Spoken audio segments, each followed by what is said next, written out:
Hello all, எல்லாருக்கும் வணக்கம். இன்னைக்கு இந்த vlogல நான் ரொம்ப வருஷமாக யூஸ் பண்ணிகிட்டு இருக்க குக்வாஸ் பற்றி பார்க்கலாம். எனக்கு ரொம்பவே யூஸ்ஃபுல்லாக இருக்குது. உங்ககிட்ட ஷேர் பண்ணிக்கிட்டால் உங்களுக்கும் ஏதோ ஒரு வகையில் ஹெல்ப்ஃபுல்லாக இருக்குமேன்ட்டு இன்றைக்கி நான் ஷேர் பண்ணிக்கிறேன். இந்த குக்வாஸில் போத் ஸ்டெயின்லெஸ் ஸ்டீல் அண்ட் அயனும் இருக்கும். ரெகுலராக டெய்லியும் நம்ம யூஸ் பண்ணுற பேசிக்கான குக்வாஸ் பற்றி மட்டும்தான் ஷேர் பண்ணிக்கிறேன். இது புதுசாக மேரேஜ் ஆனவங்களுக்கு இல்லைன்னா அலுமினியம் நான்ஸ்டிக் ரொம்ப வருஷமாக யூஸ் பண்ணிகிட்டு இருந்து ஸ்டெயின்லெஸ் ஸ்டீலுக்கு மாறணும்னு நினைக்கிறவங்களுக்குலாம் ரொம்பவே யூஸ்ஃபுல்லாக இருக்கும். ஸோ ஸ்கிப் பண்ணாமல் கடைசி வரைக்கும் பாருங்கள். முன்னை விட இப்போலாம் நம்ம நிறையவே அவேர் ஆகிட்டோம். அலுமினியம் நான்ஸ்டிக்லாம் ரொம்பவே கெடுதல்னு தெரிஞ்சுக்கிட்டு கொஞ்சம் கொஞ்சமாக ஸ்டெயின்லெஸ் ஸ்டீலுக்கு எல்லாமே மாறிட்டு வரோம். ஃபர்ஸ்ட் குக்வேர் குக்கர் தான் பார்க்க போகிறோம். குக்கர் இல்லாமல் ஒரு ஃபேமிலியை கண்டிப்பாக ரன் பண்ணவே முடியாது. ரைஸ் வைக்கிறதா இருக்கட்டும், இல்லை பருப்பு, சுண்டல் வகைகள் இந்த மாதிரி ஏதாவது வேக வைக்கிறதுக்கு கண்டிப்பாக குக்கர் இருந்தே ஆகணும். ஒரு நாளைக்கு 3 வேளை சமைக்கிறோன்னா கண்டிப்பாக அதில் 2 வேளையாவது நம்ம குக்கர் யூஸ் பண்ணி தான் ஏதாவது சமைப்போம். நான் யூஸ் பண்ணிகிட்டு இருக்க பிராண்ட் பட்டர்ஃப்ளை 3 லிட்டர்ஸ் கெப்பாசிட்டி இருக்கும். இது தாராளமாக 2லேருந்து 4 பேர் இருக்க ஃபேமிலிக்கு நல்லாவே யூஸ் ஆகும். இந்த பிராண்ட் தான் வாங்கணுங்கிறது இல்லை, வேறு எந்த பிராண்ட் வேணால் ஸ்டெயின்லெஸ் ஸ்டீலில் வாங்கி யூஸ் பண்ணிக்கலாம். அடுத்தது வினோத் பிராண்டில் இந்த 4 பீஸ் காம்போ செட் தான். லிட்டோட சேர்த்து 7 பீஸ் வரும். அதில் ஃபர்ஸ்ட் இந்த குக்வேர் ஒரு 1.5 லிட்டர்ஸ் கெப்பாசிட்டி இருக்கும். பால் காய்ச்சறதுக்கு, முட்டை வேக வைக்கிறதுக்கு, நூடுல்ஸ் பாஸ்தாலாம் வேக வச்சுக்கலாம். இன்னும் கம்மியாக பாயாசம்லாம் செய்யணுன்னா ரொம்பவே யூஸ் ஆகும். இது டெய்லியும் ரெகுலராக கூல் பண்ணுறவங்களாம் இருப்பாங்க, அவங்களுக்கு நல்லாவே யூஸ் ஆகும். வினோத் பிராண்ட் பற்றி நிறைய பேருக்கு தெரிஞ்சிருக்கும்னு நினைக்கிறேன். ரொம்பவே ட்ரஸ்டடான பிராண்ட், லாங் லைஃப் வரும். கொஞ்சம் காஸ்ட்லி தான், பட் கம்ப்ளீட்லி வர்த் இட். இந்த குக்வேரில் 3 லேயர் இருக்குது. அதில் நடுவில் அலுமினியம் இருக்கனால ஈஸியாக எல்லா பக்கமும் ஹீட் ஸ்ப்ரெட் ஆகி சீக்கிரமாக குக்காக யூஸ் ஆகும். நெக்ஸ்ட்டு இந்த சின்ன கடாய் ரொம்பவே யூஸ்ஃபுல்லாக இருக்குது. எனக்கு டெய்லியுமே ரெகுலராக யூஸ் பண்ணிகிட்ருக்கேன். சட்னி வதக்கிறதுக்கு, பொரியல் செய்கிறதுக்கு, கொஞ்சமாக சப்பாத்தி மாவெல்லாம் பசையணுன்னா ரொம்பவே யூஸ்ஃபுல்லாக இருக்குது. இதில் ரசம் கூட வச்சுக்கலாம். ரசம் வச்சுட்டு வேறு பாத்திரத்தில் சர்வ் பண்ணிக்கலாம். பொரியல் செய்யணுன்னாவே ஃபஸ்ட்டு என் கை இந்த பாத்திரத்துக்கு தான் போகும். ஒரு வேளைக்கு குருமா மட்டும் பண்ணணுன்னா அதுக்கும் யூஸ் பண்ணிப்பேன். இன்னொரு பேனில் இருக்க லிட்டு இதுக்கும் யூஸ் பண்ணிக்கலாம். 2த்துக்கும் மாற்றி மாற்றி தான் யூஸ் பண்ணிகிட்ருக்கேன். அடுத்தது இந்த பேன் ரொம்ப ப்ராடாக இருக்கனால ஏதாவது வதக்கிறதுக்கு, இல்லை நம்ம ட்ரை ரோஸ்ட்லாம் பண்ணுவோம் பருப்பெல்லாம், அதுக்கெலாம் ரொம்பவே யூஸ்ஃபுல்லாக இருக்குது. பொரியல் கூட சம்டைம்ஸ் நான் இதில் தான் பண்ணுறேன். நம்ம இந்த அலுமினியம் இல்லை சாதாரண ஸ்டெயின்லெஸ் ஸ்டீல் பாத்திரத்துலலாம் சமைக்கும்போது அடிப்பிடிச்சிருமோங்கிற பயத்துலேயே நிறைய எண்ணெய் ஊற்றி சமைப்போம். ஆனால் இந்த குக்வாஸில் அந்த ப்ராப்ளமே கிடையாது. பாட்டம் ரொம்பவே திக்காக இருக்கனால கம்மியான ஆயில் யூஸ் பண்ணாவே போதும். எண்ணெயும் கம்மியாக செலவாகும், உடம்புக்கும் ரொம்பவே நல்லது. இதுவும் 1.5 லிட்டர்ஸ் கெப்பாசிட்டி தான். இதுக்கு முன்னாடி பார்த்த கடாயும் 1.5 லிட்டர்ஸ் கெப்பாசிட்டி தான். அடுத்தது கடைசியாக இந்த குக்வேர், இதுதான் இருக்கிறதுலே கொஞ்சம் கெப்பாசிட்டி அதிகம். 4 to 5 லிட்டர்ஸே வரும்னு நினைக்கிறேன். இந்த பாத்திரம் நான் எப்போல்லாம் பிரியாணி செய்கிறேனோ அப்போல்லாம் கம்பல்சரி இதை மட்டும்தான் யூஸ் பண்ணுறேன். தம் வைக்கிறதுக்கு ரொம்பவே யூஸ்ஃபுல்லாக இருக்குது. சுத்தமாக அடிப்பிடிக்கிறதே இல்லை. ரைஸ்லாம் போட்டு மிக்ஸ் பண்ணிட்டு ஆஃப் குக் ஆனதுக்கப்புறம் தோசைக்கல் வச்சு அது மேலே இந்த குக்வேர் அப்படியே வச்சுருவேன். மேக்ஸிமம் இது வரைக்கும் எனக்கு இந்த குக்வேரில் சமைச்சு அடிப்பிடிச்சதே கிடையாது. பிரியாணி பண்ணுறதுக்கு மட்டும் இல்லை, சம்டைம்ஸ் யாராவது கெஸ்ட் வராங்கன்னா, ஒரு 5-6 பேருக்கு மேலே சமைக்கணுன்னா குழம்பு வைக்கிறதுக்கு இந்த பாத்திரம் ரொம்பவே யூஸ்ஃபுல்லாக இருக்குது. இந்த பாத்திரம் ரேராக எப்போவாவது பிரியாணி பண்ணுற டைமில், இந்த மாதிரி ஹை குவான்டிட்டியில் குழம்பு வைக்கிற டைமில் மட்டும்தான் யூஸ் பண்ணுறேன். ஆனால் மற்ற 3 பாத்திரம் டெய்லியும் ரெகுலராக யூஸ் பண்ணிகிட்ருக்கேன். இந்த வினோத் பிராண்ட் குக்வேர்ஸ் எல்லாமே நான் 5 இயர்ஸ் பேக் அமேசானில் பர்ச்சேஸ் பண்ணியிருந்தேன். நான் வாங்கின டைமில் 2700 பக்கமாக இருந்தது. இப்போ எவ்வளோ இருக்குன்னு தெரில. டிஸ்கிரிப்ஷனில் லிங்க் கொடுக்குறேன், செக் பண்ணி பாருங்கள் தேவைப்பட்டா. அடுத்த குக்வேர்ஸ், நம்ம சவுத் இந்தியன்ஸ் கண்டிப்பாக இட்லி தோசை இல்லாமல் இருக்கவே மாட்டோம். டெய்லியும் 2 வேளையில் 1 வேளையாவது இட்லி செஞ்சுருவோம். இந்த இட்லி குக்வேர் பேர் எனக்கு சரியாக ஞாபகம் இல்லை. பாரதியோ என்னமோ ஃப்ளிப்கார்ட்டில் இருக்குது அவைலபிளாக. நான் வேணால் லிங்க் கொடுக்குறேன், செக் பண்ணி பாருங்கள். ஆனால் நான் ஆன்லைனில் இதை வாங்கலை, கடையில் வாங்கினது தான். எண்ணெய் ஊற்றி செஞ்சுக்கலாம். துணியும் இதுக்கு தகுந்த மாதிரி கட் பண்ணி போட்டு கூட செஞ்சுக்கலாம். நான் எண்ணெய் ஊற்றி இன்றைக்கி செய்ய போகிறேன். ஒரே ஒரு ட்ராப் ஆயில் இருந்தால் போதும். அதையே அப்படியே எல்லாத்துக்கும் ஸ்ப்ரெட் பண்ணிவிட்டு ஈஸியாக செஞ்சிடலாம். டோட்டலாக 4 செட் இருக்கும். ஒவ்வொரு செட்லேயும் 4 இட்லி ஊற்றிக்கலாம். நமக்கு எவ்வளோ வேணுமோ அதுக்கு தகுந்த மாதிரி ஊற்றி எடுத்துக்கலாம். இதில் இட்லி மட்டும் தான் செய்யணுங்கிறதெல்லாம் இல்லை. இடியாப்பம், புட்டு இந்த மாதிரி கூட செஞ்சுக்கலாம். தனித்தனியாக புட்டு மேக்கர், இடியாப்பம் பிளேட் இந்த மாதிரிலாம் வாங்கணுங்கிறதெல்லாம் இல்லை. 8 to 10 மினிட்ஸில் சூப்பரான ஸ்பாஞ்ச் இட்லி ரெடி ஆயிரும்.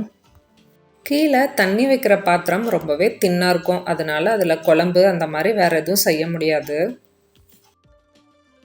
அடுத்து பார்க்க போகிற குக்கர் வந்து கொஞ்சம் பெரிய சைஸ் கடாய்.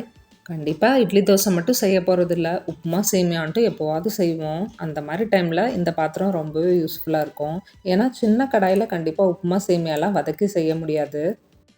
கீரை பொரியல் இந்த மாதிரி கூட செஞ்சுக்கலாம். குவான்டிட்டி கொஞ்சம் கீரையெல்லாம் அதிகமாக இருக்கும். அந்த மாதிரி டைமில் இந்த பாத்திரத்தில் செஞ்சுக்கலாம், ஈஸியாக இருக்கும். இந்த பாத்திரத்துலேயும் குழம்பு கொஞ்சம் அதிக குவான்டிட்டிக்கு செய்யணுன்னா செஞ்சுக்கலாம். அப்புறம் சப்பாத்தி மாவு பிசைறது இந்த மாதிரிக்கெலாம் இதை யூஸ் பண்ணிக்கிறேன். இதோட பிராண்ட்ஸ் பேர் சரியாக ஞாபகம் இல்லை, டிஸ்கிரிப்ஷனில் ஆட் பண்ணுறேன், செக் பண்ணி பாருங்கள். நான் வாங்கின டைமில் 1300 சம்திங் இருந்தது. இப்போ எவ்வளோ இருக்குன்ட்டு தெரியல. இதுவும் ரொம்பவே எனக்கு யூஸ்ஃபுல்லான ஒரு ப்ராடக்ட் தான். இதுவும் வந்து லிட்டோடவே வருது. ட்ரைப்ளை ஸ்டெயின்லெஸ் ஸ்டீல் தான். வினோத் குக்வேர் மாதிரியே நல்ல திக் பாட்டமாக இருக்கும். அடுத்தது தோசைக்கல். நிறைய பேருக்கு இட்லி பிடிக்குதோ இல்லையோ, தோசை கண்டிப்பாக பிடிக்கும். டெய்லியும் சுடுற தோசை ஒழுங்காக வரணும் இல்லையா, அதுக்காக இந்த கல்லை நான் வாங்கியிருந்தேன். இது வந்து நார்மல் அயன் இல்லை, கேஸ்ட் அயன் தோசைக்கல். ரொம்பவே வெயிட்டாக இருக்கும், கொஞ்சம் கேர்ஃபுல்லாக தான் ஹேண்டில் பண்ணணும். இது வந்து ராக் தவா பிராண்டை. நான் வாங்கினப்போ 900 இருந்தது. ப்ரைஸ் வந்து வேரி ஆகிட்டே இருக்கும். ஆஃபர் டைமில் செக் பண்ணி பார்த்து வாங்கிட்டேன். நார்மல் தோசை, கல் தோசை, முட்டை தோசைன்ட்டு எல்லாமே சூப்பராக வரும், ஒட்டாமல் வரும், நான்ஸ்டிக் மாதிரியே. கேஸ்டன்கிறனால ப்ரீ சீசன் பண்ணியே தான் வந்தது. சீசனிங் பண்ணி கஷ்டப்படணுங்கிறதெல்லாம் இல்லை.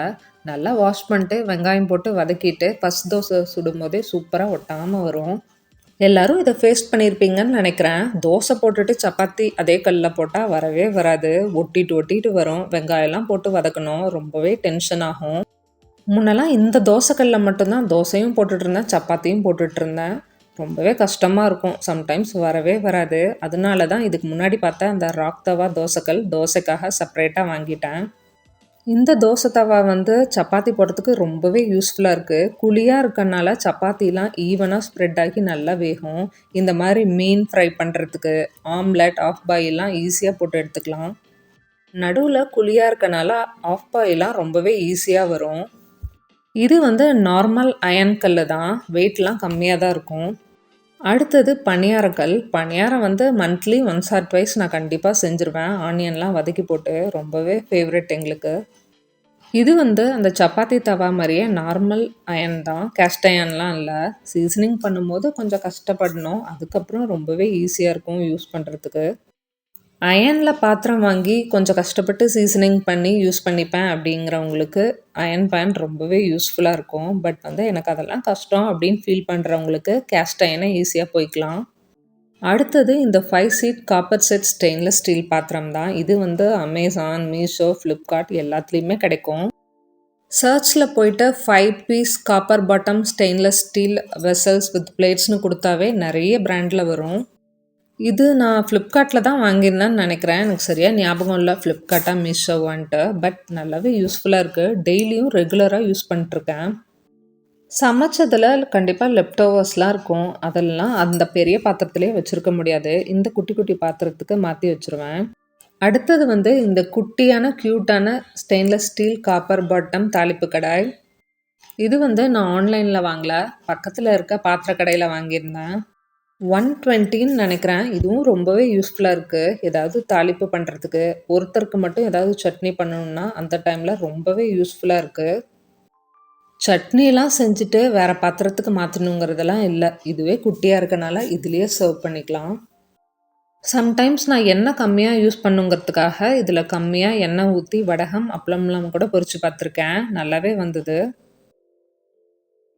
அடுத்தது நம்ம கடைசியாக பார்க்க போகிறது இந்த அயன் பேன் தான். என்னதான் ஸ்டெயின்லெஸ் ஸ்டீலில் எல்லாமே சமைச்சாலும் இந்த உருளைக்கிழங்கு, வெண்டைக்காய் மட்டும் ஒட்டிட்டு வரும். அதெல்லாம் மட்டும் இந்த அயன் பேனில் சமைப்பேன். அப்புறம் இந்த கோவக்காய், இதை 3 மட்டும் மெயினாக இதில் மட்டும்தான் நான் எப்போவுமே சமைப்பேன். ஒட்டாமல் சூப்பராக நான்ஸ்டிக் மாதிரியே வரும், எண்ணெயும் கம்மியாக யூஸ் ஆகும். வினோத் பிராண்டில் கொடுத்த லிட்டு இதுக்கு பர்ஃபெக்டாக செட் ஆகும். இதுக்கு எப்போவுமே அந்த லிட்டு தான் யூஸ் பண்ணுவேன். இந்த அலுமினியம், நான்ஸ்டிக் இதெல்லாம் கெடுதல்னு தெரிஞ்சாலும் 1, 2 நம்ம யூஸ் பண்ணிட்டு தான் இருக்கோம். ஒரே நாள்ல கண்டிப்பா சேஞ்ச் பண்ண முடியாது. கொஞ்சம் கொஞ்சமா சேஞ்ச் பண்ணிக்கலாம். நம்ம லைஃப் ஃபுல்லா எவ்வளவோ செலவு பண்றோம். ஒரு டைம் இன்வெஸ்ட்மென்ட் பண்ணலாம் நம்ம ஹெல்த்துக்காக தப்பில்ல. இந்த அயர்ன் குக்வேர்லலாம் சமைக்கும்போது நோட் பண்ண வேண்டியது என்னன்னா, கண்டிப்பா சமைச்சு முடிச்சோனே வேற பாத்திரத்துல மாத்தி வச்சிரணும். இல்லன்னா கலர் மாறிரும். அந்த துரு பிடிச்ச மாரி ஒரு ஸ்மெல் வந்துரும். அந்த பாத்திரத்தையும் உடனே வாஷ் பண்ணி, சூடு பண்ணி, ஆயில்லாம் ஸ்ப்ரெட் பண்ணி வச்சிரணும். இல்லன்னா கண்டிப்பா துரு பிடிச்சிரும். கேஸ்ட் அயர்ன விட அயர்ன் வந்து தான் நல்லா மெயின்டெயின் பண்ணணும். இல்லைன்னா துரு பிடிச்சிரும். கொஞ்சம் சிரமம் பார்க்காம கையோட பண்ணி வச்சுட்டா லைஃப் வரும். நான் ஷேர் பண்ணியிருக்கிறது எல்லாமே ஒரு சிலருக்கு கண்டிப்பா ஏதாவது ஒரு வகையில யூஸ்ஃபுல்லா இருக்கும்னு நெனைக்கிறேன். இந்த விளாக் இதோட முடியுது. நம்ம சேனல்ல டெய்லியும் ரெகுலரா ஷார்ட்ஸும் அப்லோட் பண்ணிட்டுருக்கேன். மறக்காம அதையும் செக் பண்ணி பாருங்க. சேனல் புடிச்சிருந்தா சப்ஸ்கிரைப் பண்ணிட்டு சப்போர்ட் பண்ணுங்க. இந்த விளாக் இதோட முடியுது. நெக்ஸ்ட்டு இன்னொரு இன்ட்ரஸ்டிங்கான விளாக்ல உங்க எல்லாரையும் மீட் பண்றேன். அதுவரைக்கும் பாய்.